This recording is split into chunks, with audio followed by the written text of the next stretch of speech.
इन खबर देख रहे हैं आप। नमस्ते, मैं राशिद। जानते हैं, निर्भया के चारों गुनहगारों को फांसी देने के लिए पवन जल्लाद मेरठ से दिल्ली की तिहाड़ जेल पहुंच तो गया है, लेकिन उसका भी कोरोना टेस्ट कराया गया है।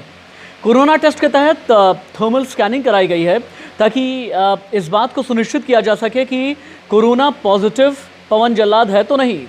और इसके अलावा भी तमाम टेस्ट पवन जल्लाद के किए गए हैं। हालांकि 3 दिन पहले इस बार पवन जल्लाद को बुलाया गया है। इससे पहले पवन जल्लाद को 3 बार जब फांसी की तारीख मुकर्रर की गई थी तो 2 दिन पहले बुलाया गया था। पवन जल्लाद देर शाम पहुंचा 6 बजे। 6 बजे इसलिए ताकि तब तक जितने भी कैदी हैं उन्हें अपनी अपनी बैरक में वापस भेज दिया जाए। और उसके बाद पवन जल्लाद ने जो जेल के तमाम अधिकारी हैं उनके साथ मिलकर के एक मीटिंग की है देर शाम, यानी कल की देर शाम। जेल अधीक्षक ने पवन जल्लाद को बुलाया है और मीटिंग में कौन कौन थे ये आप जानिएगा।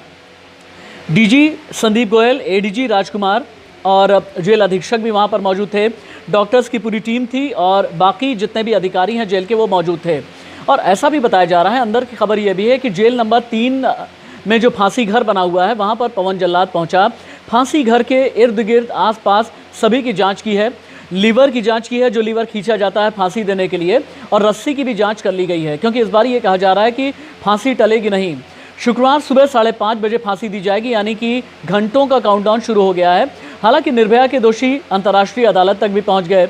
नया पैतरा एक ये भी चला गया निर्भया के दोषियों के घर वालों की तरफ से कि क्यों न उन्हें इच्छा मृत्यु दे दी जाए। लेकिन इस बार पवन जल्लाद पहुंचा हुआ है।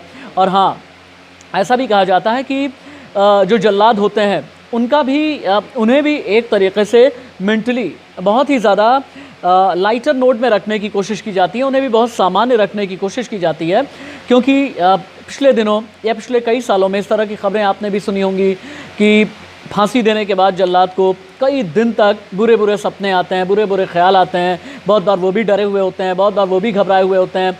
पवन जल्लाद ने पिछले दिनों जब अपना इंटरव्यू भी दिया था तभी ये कहा था कि ये मामूली बात नहीं होती है कि किसी को फांसी दे देना, यानी किसी की जान ले लेना।